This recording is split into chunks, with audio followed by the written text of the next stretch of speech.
Well, hello YouTube, it's me, Fortmaster. And yeah, I got a bit of a different one for today, because this is my first request that I've taken. What the internet did to Undertale. Oh yeah, I got a bit of an idea. And yeah, this is by Super Eyepatch Wolf. So if you're not entirely familiar with Super Eyepatch Wolf, you probably have heard of one of his more popular things, which was What the Internet Did to Garfield. And I saw that a while ago, and I really liked it, specifically because I had found the Gorefield subreddit, the one where he goes in near the end, talking about how the internet turned like Garfield into like a Lovecraftian monster, essentially. But I had found that like a couple of months before I found the video, and it's just, I mean, the timing on that, I mean, but as I said, this is also a request. And this was suggested to me by Tadio Lagurda on my on a video I did a while ago. Sorry, I don't actually remember what video you suggested this on. For the life of me, I didn't know that What the Internet Did ... was a series. So again, I have an idea of what the internet has done to Undertale. So yeah, originals linked in the description if you haven't seen it for some reason. Corner card will be linking to my newest episode of Deus Ex Mankind Divided. I played nothing but Human Revolution for years. I'm so excited to finally get to the sequel. Oh, so I hope you join me on that. So, but with all that out of the way, let's get this thing started then, shall we? Undertale is a tiny game released on the 15th of September 2015 and started life as a $5,000 Kickstarter. And it's here you can see its creator Toby Fox's bewilderment as the budget soars to 10 times his initial ask, as well as little updates like Fox having to take time away from development to sit his college exams. And what I find interesting about these posts is you can see in them a person who had no idea what he was making or what it would become. How could he? 5 years later, Undertale has become one of the most massive and bewildering forces on the internet. Seriously, I've done 2 videos like this, and exploring those fandoms, I'm gonna have to look at those, aren't I? Through a mine, but Undertale's was more like staring into a massive, yawning abyss, infinite and ever expanding. And what I want to do today is look at how that happened. And of course, this is just Undertale. I'm pretty sure he's not going to be going into anything involving Deltarune. How the internet took this tiny little game and transformed it into one of the most loved and hated phenomenon online. And to do this, we need to start with Undertale itself. I'm guessing a lot of you know the deal with Undertale. You play as Frisk, a small child who has fallen into an underground kingdom of monsters, and from here you can treat them like you would in any other RPG and murder them, or become their friend. It's a cute idea, but in isolation, it wasn't that new or interesting in 2015. Games like Moon having very similar concepts, but releasing 18 years earlier, with non-lethal runs in games being popular by this time. Yeah. So why then is the simple choice of Undertale's battles a big deal? Wait a second, just thinking, I've played Undertale. Did I do a series on it? No, I didn't. No. I have done both Deltarunes, so you know for certain that when the rest of the game comes out, I'm going to be playing it. But I'm sorry for interrupting. Let's get back into this. And I think there's 2 answers to that. The first being its characters. Oh, Undertale yes. has great characters, and how much you agree with that is going to define how you feel about this game. Take a character like Undyne. Initially, she just seems like a human murdering machine, but spend time with her and you'll see that her more homicidal tendencies are just an expression of her loyalty to Asgore. That's how much her friendships mean to her. Whether it's knowing Papyrus isn't suited to combat and teaching him to cook instead, or appreciating Alphys's pathetic love of anime. She's someone who's able to see people for what they are rather than what they wish they were, and is able to love them for those reasons. And learning all this about a character who first seemed like a standard RPG boss is really endearing. But that same discovery exists for each major character of Undertale, whether it's Alfie's self-deprecating humor hiding an intense layer of guilt and self-loathing, Flowey's hateful, pathetic existence, or Mettaton's journey to transition into a body they can be themselves in. Despite the fact that a single playthrough of Undertale takes about 6 hours, you get a lot of these characters, and I think a reason for that is how subtly their personalities are communicated. Each character has a home that you can explore, full of all these little touches like Papyrus's race car bed. As a side note, I really like the mirror in Toriel's home that just says, "It's you." What a cute little joke, and certainly not a prelude to any massive emotional. As well as each character having their own highly expressive theme music. Like, take Asgore, the king of the monsters waiting for you at the end of the game, who you are constantly told is this super nice guy, the king who has of all also monsters, murdered 6 human children, your soul being the 7th and final one he needs to break the barrier trapping his people underground. And his theme music, the reluctant but frantic Bergentrucken, captures that. Yeah, that just German. It is the sound of a good person trying to convince himself to do something awful for what he believes is the greater good. And that same level of expression can be found everywhere in the underground, even in a lot of the really tiny little side characters. From Burger Pants, the nihilistic, vaguely unhinged fast food worker, to Muffin Spider, who is about as adorable as you could make one of those abominable hell creatures, to Napstabloop, the depressed ghost, who at one point asks you to lie on the ground with him and listen to trance music, and oh my god, I don't know that I've ever related to a fictional character this much. And it all comes together to create this world of memorable creatures who have been forced underground by humans, yet have still managed to scrape together happiness in that. But there's this undercurrent of longing for something more, a desire to escape the underground for a better life under an open sky. And it's sad, but it's that contrast that gives the world of Undertale its beauty. The reason I make a big deal about this is if you don't care about these characters, if you don't believe in this world, then the choices offered by Undertale's battle system, they don't mean anything. But if you do, that's where the option to kill or spare these monsters starts to carry real emotional weight. But it would still all be for nothing if the game didn't react to your decisions in a meaningful way. Oh, yes. And Undertale is extremely reactive to the player's actions, even in some really tiny idiosyncratic ways. Like Sans being able to tell that you've reloaded your save file and are experiencing the same sequence again. But where this becomes a big deal is how Undertale reacts to your actions to shape the larger story. If you go through the entire game without killing a single monster, you'll go down the pacifist route, which means 0 level ups or stat increases, and it's difficult, but it's the only way to experience the full story of Asriel, Asgore, and Toriel's son, killed by humans and now transformed into the evil, emotionless flower that tried to take your soul at the beginning of the game.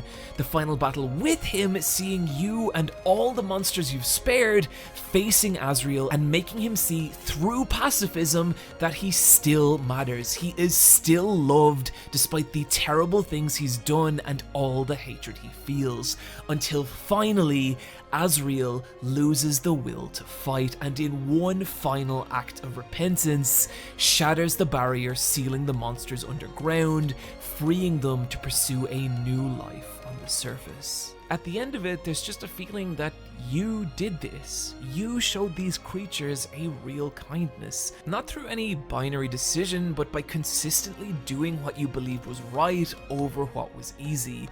And the result is a ending that feels meaningful and responsive to your actions. A genuine statement of the power of love over violence. And fuck, I think that's kind of beautiful.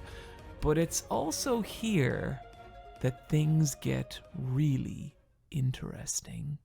Go back to the title screen and you'll be met by Flowey, who warns you that there is one final threat to this world.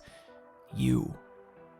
You have given these characters the best possible life, and now you have the option to just walk away and let them be happy, or you could reset the game and start again, ripping them from their ideal future. And what's interesting is he's not talking to Frisk the character. He's talking to us, the player. To you, the player. So why would you do this? Simple. Why do you do anything in any video game? To see what happens. I will say, I never did this, and I'm saying that completely truthfully. When I got the true ending to Undertale, I uninstalled it, and I have not reinstalled it or played it again since. That's how much this got to me. And specifically, what happens if you kill every single monster in the underground? This is what takes you down the no mercy route, or genocide as it's come to be known online. I'm gonna call it no mercy from here, because otherwise YouTube might think that this is a very different kind of video than it is. No mercy. Again, this is not a mark I have on my soul. I am clean. Granted, I mean, that doesn't count literally every other video game I've ever played, but apples and oranges here. Mercy runs are grueling. You have to walk back and forth through each area, killing every single monster, and it can take hours. But it's like the entire time the game is asking you, is this really Nobody came. And as you do, the underground transforms into this haunting, empty place as the monsters flee from you, abandoning their homes and even leaving notes begging you not to hurt their family. It feels cruel, like you are some terrible, violent force in this world. The major encounters of the game changing to reflect that, and none more so than your battle with Undyne, who before the battle is mortally wounded trying to save a child from you. And just listen to the dialogue here.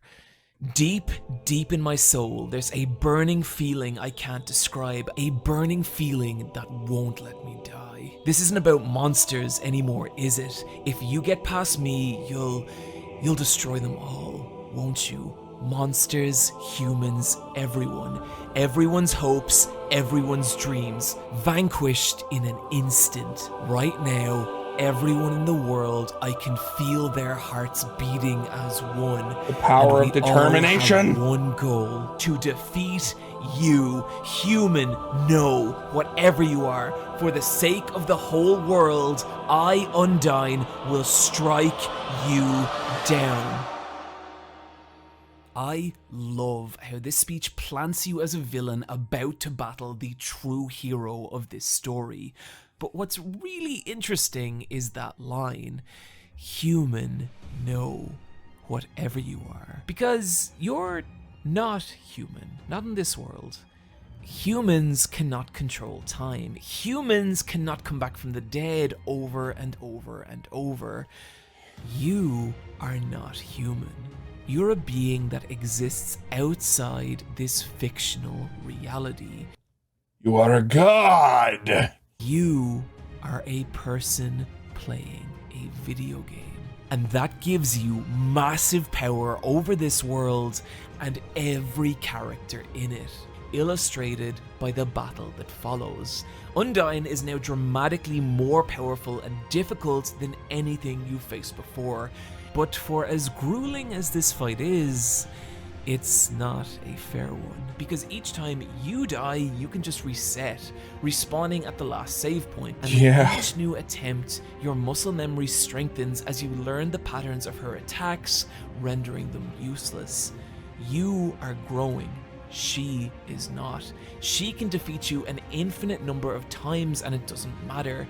You just need to kill her once and it's over. You are not two equals engaging in a fair contest. You are an actual person in the real world, using every advantage you have to defeat a fictional video game character.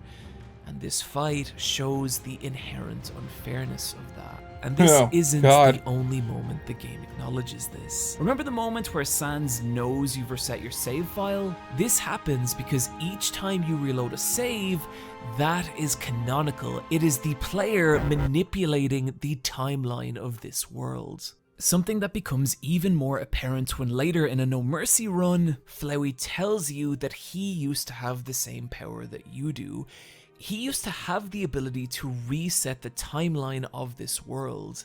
How he used it to do everything. He saved everyone, he killed everyone over and over until the people of this world to him became nothing but sets of numbers and lines of dialogue, like characters in a video game. And that power is what made Flowey so pathetic and cruel.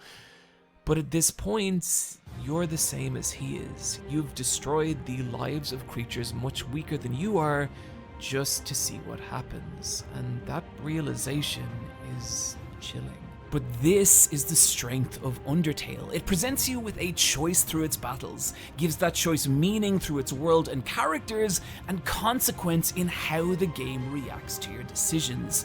And it uses that to reach out beyond the screen and form a real connection with you, the person holding the controller, and makes a direct statement on how you choose to engage with the lives of beings in an inherently weaker position than you are.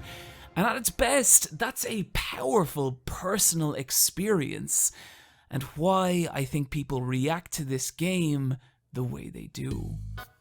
I mean, oh god, when you say it all like that, just put what we gamers are in relative to, you know, these creatures that we fight against or play with or something.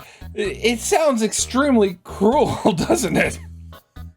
We are nothing but millions upon millions of uncaring gods playing with weaker beings who cannot even hope to fathom what we truly are, just for our own amusement.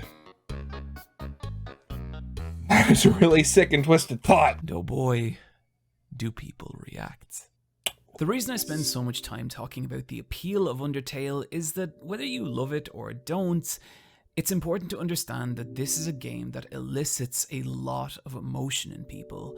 But this created a problem. Undertale was still a small indie game. You could see the majority of its meaningful content in less than 20 hours, and from there, all that emotion had nowhere left to go. Take a character like Asriel. Go back to the beginning of the game after a pacifist run, and there he is, tending to the flowers. He will not go with you, and you cannot save him. He's resigned to stay alone in the ruins forever, slowly reverting back to the soulless version of himself. And that's it.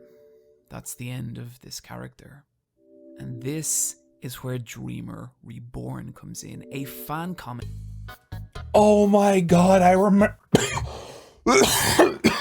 Sorry. But Dreamer Reborn, I remember that. Oh, they were working on like a fan game too, and that just seemed to have gone nowhere. Oh, I wish that came out. Oh, that would have been so much fun. He's going to talk about it, but the basic gist is Dreamer Reborn before actually there was wait, no.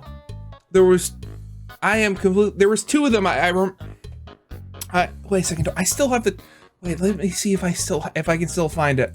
That was it. So, Dreamer Reborn was Frisk, was like this alternate story of what if Frisk gave up his soul to Asriel so he could stay himself and not revert back into Flowey. The other one I remember following along when it did, and I remember I loved this one as well, maybe even a bit more than Dreamer Reborn. The other one that I remember following for a long time before it ended, and I think I'll have to say that I like this one a little bit more than I did Dreamer Reborn, was called Half-Hearted Dreamers.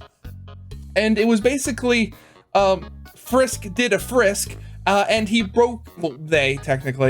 broke their soul in half and gave half of it to Asriel. And as a result, Asriel, becomes or stays Asriel. And I guess because of their link, Frisk turns into a goat monster like Asriel as well. And then they had this whole little comic of everyone coming to terms with, all of that weirdness. And I remember I loved both of these so much when I found them. Oh, Why did they have to end? That reimagines this scenario, where now Frisk shares their soul with Asriel, allowing him to join his family on the surface and start a new life. And if you want to know how hungry people were for this kind of content, Dreamer Reborn was uploaded just 8 days after Undertale's release. Dreamer Reborn went on to be massively popular, even resulting in its own fan game, and was a critical moment for what Undertale would become online, because it told fans, if you wanted more Undertale, you could create it yourself.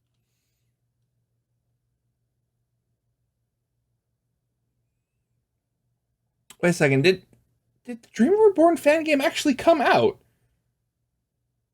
I gotta check this. Give me a second. Yeah, never mind. It just seems to have faded away. iPatch Wolf, you got my hopes up for nothing. This opened the door to a whole world of new fan content, otherwise known as the AU or alternate universe, which there are a lot of. Say you were super into a character like Alphys, who maybe has 20 to 30 minutes dialogue across the entire game total. Well, through fan content, she became infinite. Now you could watch her take lessons with Undyne. You could explore the horror of her failed experiments. You could watch her get married, try on outfits, play video games. Hell, you could even argue with her about anime in one of the many Undertale Ask blogs. Oh, People God. even creating elaborate animations like this short showing Alphys sinking into despair over the atrocities she's committed, and how her first meeting with Undyne began to change that. It's oh God, I remember that. That is so good. All of this is bringing back so many memories. beautiful, but the thing is, this kind of fan content was now being made for every major character of the game, a sign of just how quickly Undertale was spreading online. Through nothing more than fan passion, the game became a massively popular topic for video essays that would scrape at every tiny Sans a corner secret of the game, identity, desperate to uncover new information for an increasingly ravenous fan base. And MatPat, if you ever watch this, I'm still waiting for a Deltarune theory. The game even reached some of the most popular creators on the internet who would stream and let's play this niche indie RPG to audiences of millions, leading to massive influxes of new fans.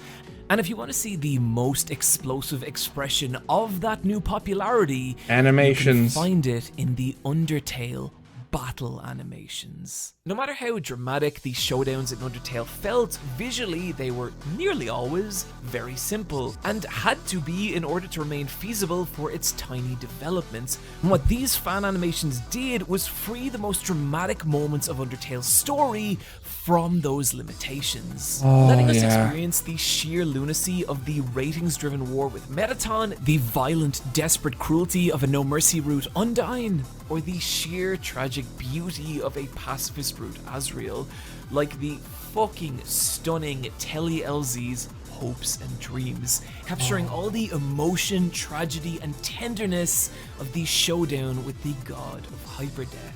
And I think that's what drives a lot of the artists behind these creations, a desire to recreate how these fights felt.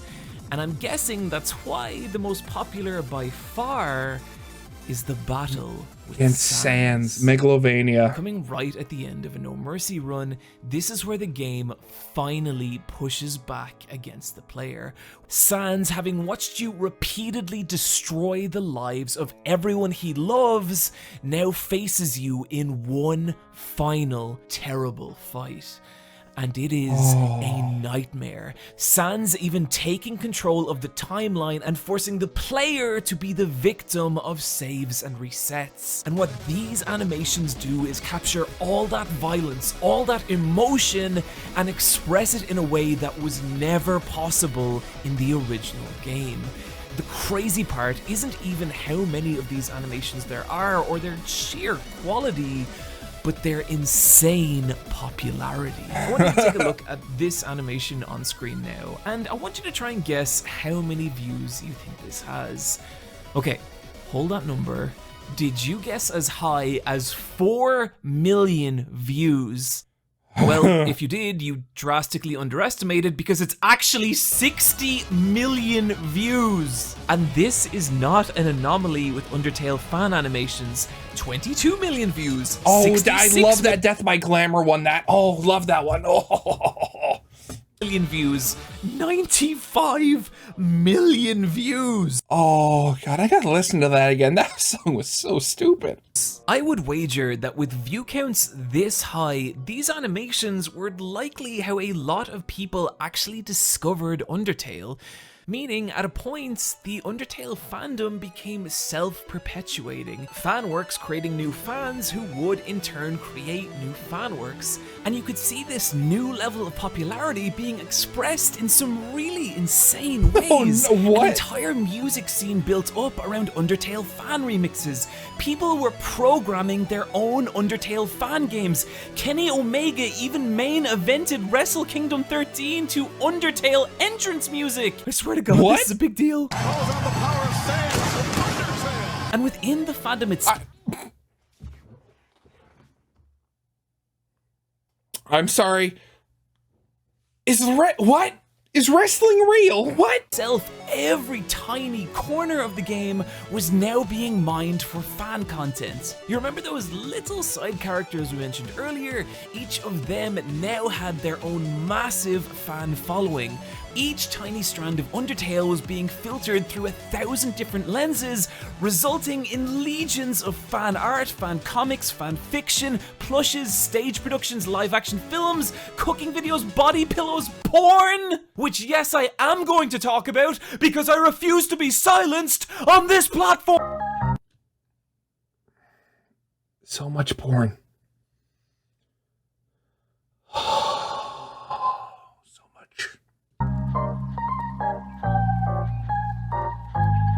Resulting in a profound sexual awakening, the likes of which I never thought I'd experience. My point here is that from the little carrier burden waterfall to the bench quiche, each tiny strand of Undertale was being magnified 1,000-fold and given new life online. And if you want to see how minute this gets, look no further than W.D. Gaster. If a fictional character could win an award for appearing in a piece of media the least, but inspiring the most fan content, Gaster would win that award. What, you mean literally appearing in one room, then immediately disappearing the second you see him, and then just being the center of like a literal infinite number of theories about his actual presence in the game or what he means?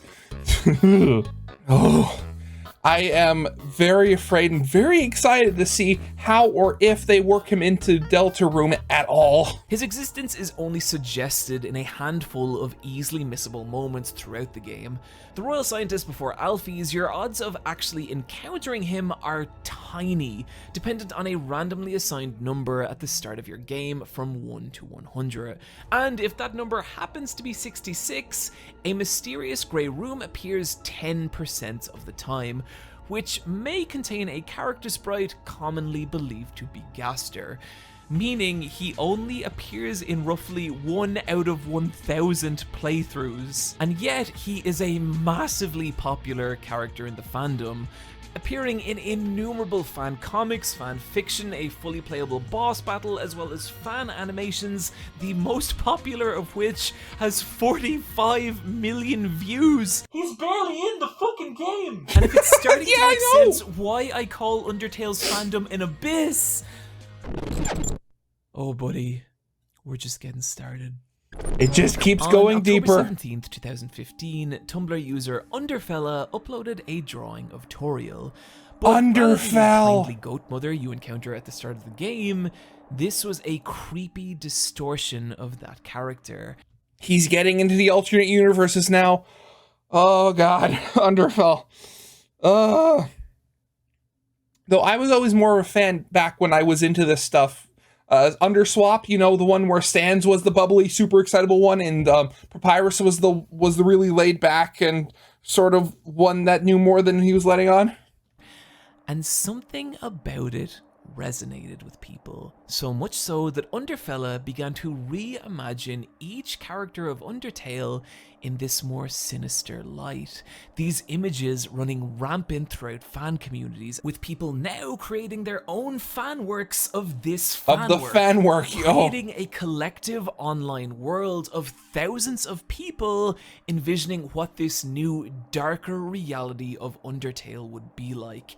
And this was the birth of Underfell. One of the first massively popular Undertale alternate universes, or AUs. I have legit seen full-blown AAA games with lesser followings than Underfell, to the point that it's difficult for me to even convey how massive it is, so I'm going to be using a very specific example. This is what happens when I type Underfell Remix into YouTube, and just look at all the results. These are all soundtracks for a game that does not exist.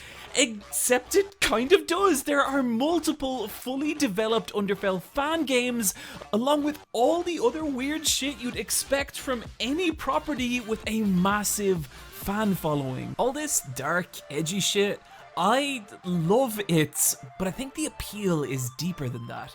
Undertale was at a point where every tiny part of it had been memified 1,000 times over, and so the only option left was to break these characters free from that canonical limitation. And so, like a remix of a song you love, Underfell let fans re-experience them all over again, and in doing so, making them personal, specific, and limitless. Oh, and if you're wondering why I referred to Underfell as one of the big Undertale AUs, well, Underswap came into existence when a piece of fan art from Tumblr user Popcorn Prince swapped the personalities of Sans and Papyrus. Sans, now the overenthusiastic human hunting goof, and Papyrus, the laid-back older brother who knows more than he should. Just like Underfell, the idea picked up a massive amount of momentum among the Undertale fan community, with Popcorn Prince creating similar swapped personas for each character in Undertale. Undyne became the royal scientist, Alfie's the head of the guard, you get the idea. Again, Underswap, that was my favorite. However, whereas Underfell imagines a dangerous, more violent Undertale, Underswap is kind of the opposite, often depicted as a softer, more peaceful reality that tends to focus more on slice-of-life style stories. And like Underfell, it is huge. A DeviantArt Underswap search yields 37,000 results. That same remix test from earlier, that works for Underswap too. There is a massive community still producing content to this day, and it's just crazy to me that there could be two massively popular Undertale AUs. Horror Tale began life as a DeviantArt webcomic that reimagined the world and characters of Undertale as horrific nightmare versions of themselves. Went on to get... What can I say? That what was it? I remember hearing somebody say once that 0 to 100 number thing that did Gaster, that was the equivalent of like the Undertale multiverse. But once you get to these AUs, that's like 101, 102. That's after. Those are the realities you can get to if you go past 100. Gain a massive fan following with fan games, fan art, and a hugely popular creepy version of Sans with his head cracked open.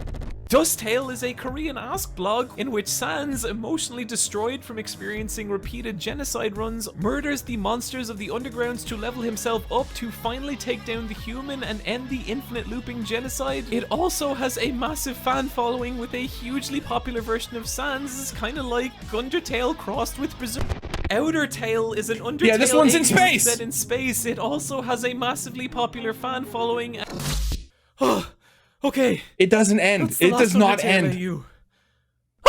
Fellswap is an Underfell-Underswap combination alternate universe set during the 20th century Cold War, in which the characters of Underfell swap personalities as they do in Underswap. Not to be confused with Swapfell, which is a different thing, where the characters of Underswap become fellified versions of their swapped selves, and technically this version of Fellswap is Fellswap Gold, which is a different thing from Fellswap Red or Fellswap Emerald, and this is the point where my mind started to break and I started to feel like there was no bottom to this community. There are hundreds of Undertale AUs. So, yeah, I'm going to be completely honest. This is part of the reason I started taking a step back from my, not involvement, because I didn't really get involved, but from my absorption of the Undertale fandom. It wasn't the porn or like fan fiction or anything like that. It was just the literal bottomless pit that is all of these AUs. Like, again, the ones, I knew Underfell. Favorites were Underswap. I knew of, oh god, I'm having a brain fart. The one that was in space. Oh god, I'm having a complete brain fart now. All of this information is trying to come back to me, and my brain's absolutely shorting out. Needless to say, this stuff started frying my brain, and I had to step away from it because I was just starting to get tired of it. Now, keep that in mind. I still love Undertale. I granted, again, as I said before, haven't reinstalled the game since I beat it the first time, but from the sidelines. And many with their own massively popular fan communities. I have been researching this stuff for weeks and I have no idea what the fuck Disbelief Papyrus is. How does this video have 20 million views? Disbelief, if I remember correctly, that one has to do... Oh, that's a version of Papyrus that did give up on you instead of the version of Papyrus in the game that didn't give up on you. Oh, I feel a headache coming on already trying to remember all the minutia. Oh, God. A lot of these universes even have different pacifist, neutral, and genocide timelines. I googled genocide Underswap Papyrus just to see if that was a thing, and not only yes, it was. Someone had done a full genocide Underswap Papyrus boss battle twice. The rate at which this stuff hits the internet and mutates is staggering. Like, take Fresh Sans, another massively popular Sans AU character, but then one day someone was like, what if Fresh Sans existed in Underfell, leading to Unfresh Sans, which in turn led to someone being like, what if Unfresh Sans was a person, leading to human Unfresh Sans? This is a fan character of a fan character of a fan character of an original creation. At some point, these fan characters even got really weird and meta, like Error Sans, who I actually think is pretty rad, who travels from alternate universe to alternate universe, wiping out different Undertale AUs, whose counterpart is Ink Sans, who helps and encourages fan creators in making their own Undertale universes. These are also both massively popular fan characters with their own communities. And if you want to get really insane, what if everything we just talked about, what if it all existed in one massive meta universe? Underverse is a multi-hour-long animated web series that combines all the different Undertale AUs into one gargantuan meta storyline, featuring popular fandom characters like Core Frisk, Underswap Papyrus, Ink Sans, Error Sans, Fresh Sans, Fell Sans, Nightmare, Dream, Cross Sans. That last one being the Sans of the Crossverse, the prequel series to Underverse that focuses on the story of Frisk and Kara, two brothers who have to watch their own universe repeatedly reset by Cross Gaster as he tries over and over to recreate his own Undertale AU. This is an alternate universe about making alternate universes. And you want to know the absolutely fucking crazy part? It's good! The art style is beautiful, the character designs are really sharp and expressive. Look at how cute Alvies looks in her dress, how fucking badass Undyne looks in her suit. Muffet's in the Royal Guard, and it's class. But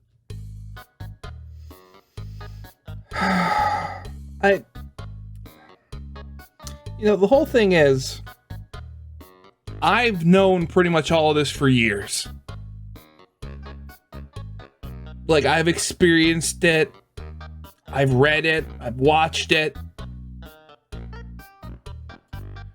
But the thing is, you don't really get a grasp of how absolutely ludicrous this whole thing is.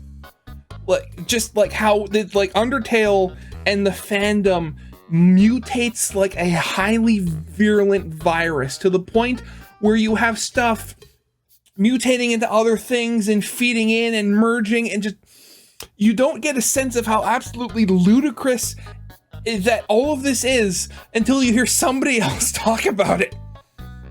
And that's what Super Eye Patch Wolf is doing right here. This is all stuff that I've had rotting and dusting away in the back of my mind for like years, from like years of unuse and just neglect. But it's not until you actually look at this and actually see it from an outside perspective that you notice how this is. But I think the really genius thing about this series is that just as Undertale acknowledges it is a video game and uses that to tell its story, Crossverse acknowledges it is a piece of fan fiction and does the same.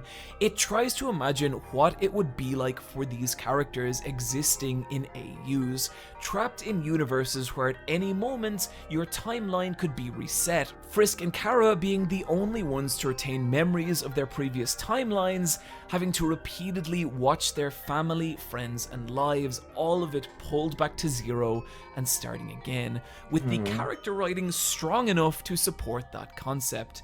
And yeah, look, it is insane. You have to know an obscene amount about Undertale and its different AUs to just understand what's happening, but if you can get past all the weird abstract lore and world building, it's actually really good. Oh my god, I'm a Kingdom Hearts fan. I have become everything I once hated.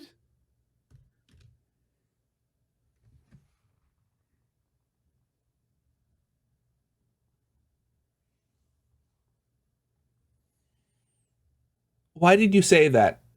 Why did you have to say that? Oh well. And yet, as obtuse and inaccessible as this series is, that is a barrier that millions of people have crossed. Underverse spawning its own fan art, parodies, analysis videos, and it isn't even the most popular multi-hour long Undertale AU animation on YouTube. That would be the shockingly well animated battle-heavy Glitch Tale, the remake of the first episode having 20 million views. After you stare at this stuff for long enough, something really weird starts to happen. You start to view the original Undertale as just one small part of everything Undertale has become online.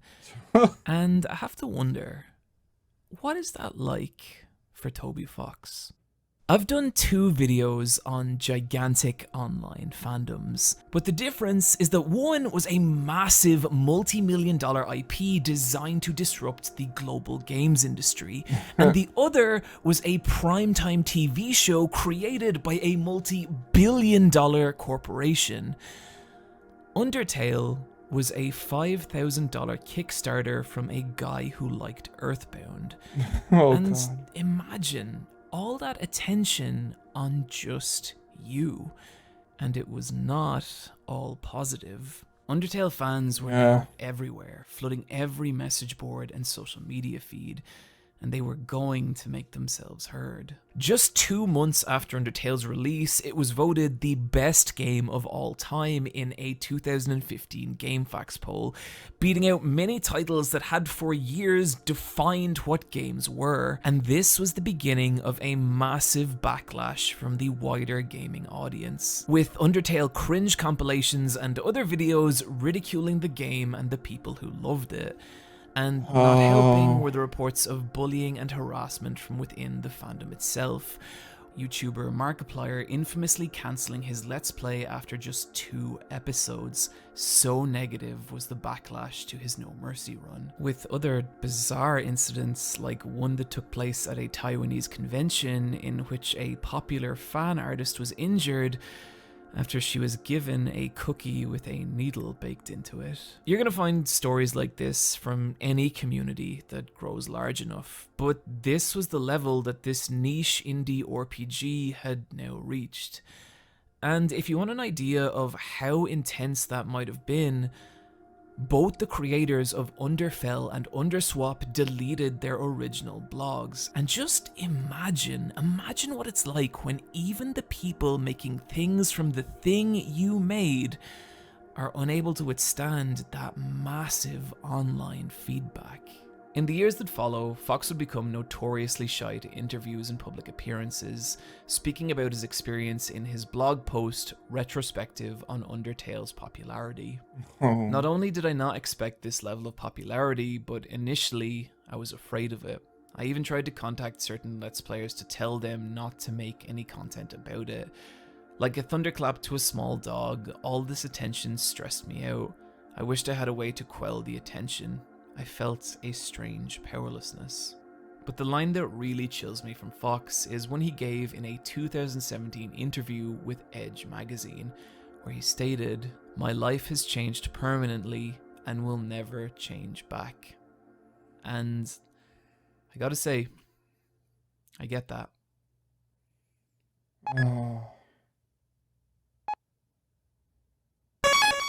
Undertale is a teeny tiny little game that released on the 15th of September 2015.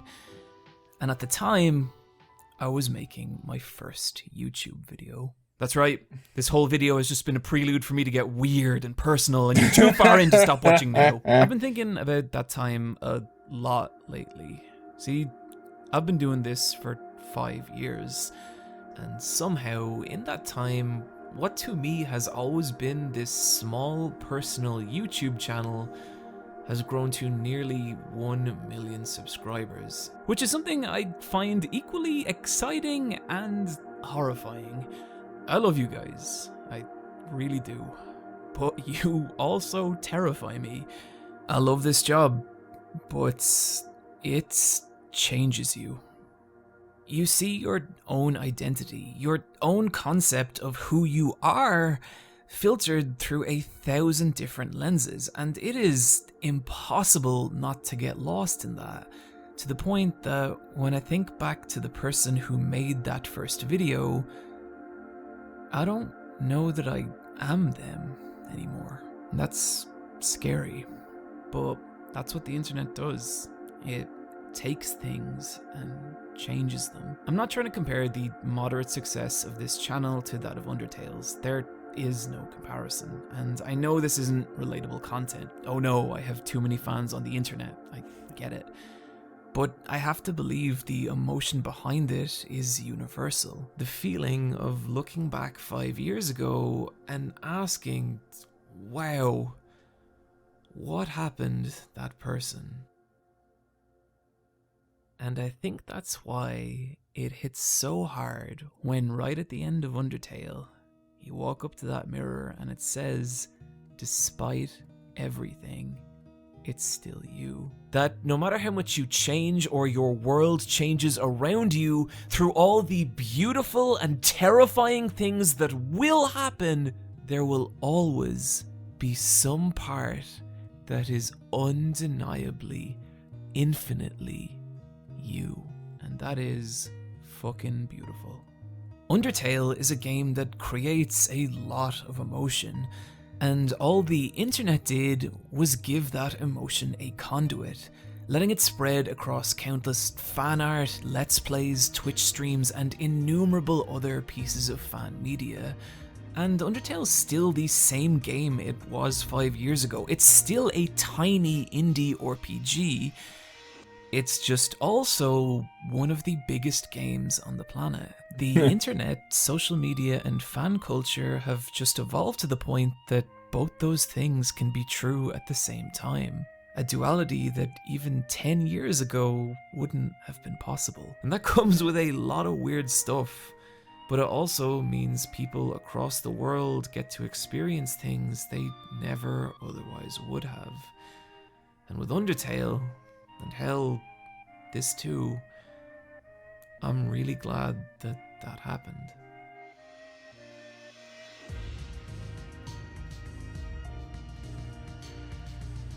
Friends, thank you for joining me today. I really hope you had a good time with this one. If you did... Despite everything, it's still you.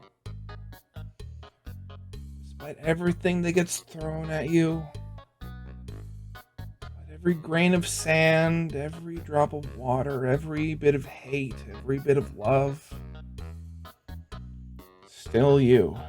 I think I can speak for everybody here and say that Undertale truly is something special.